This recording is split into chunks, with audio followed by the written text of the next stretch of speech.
eller neredeydi? Eller nerede? Eller arkada. Evet, bravo. Bravo oğluma, bravo. Korkmuyorsun, eller arkada. Eller arkada. Bu tarafa değil. Hadi gel bakalım. Evet, tamam çıkalım.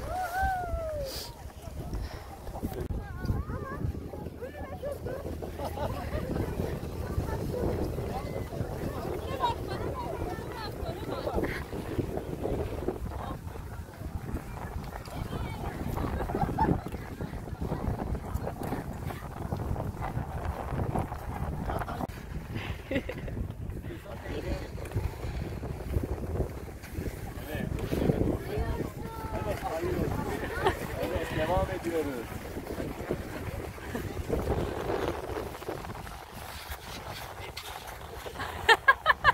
Çok güzelsiniz.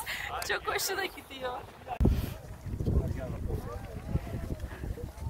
Evet, tamam çıkalım.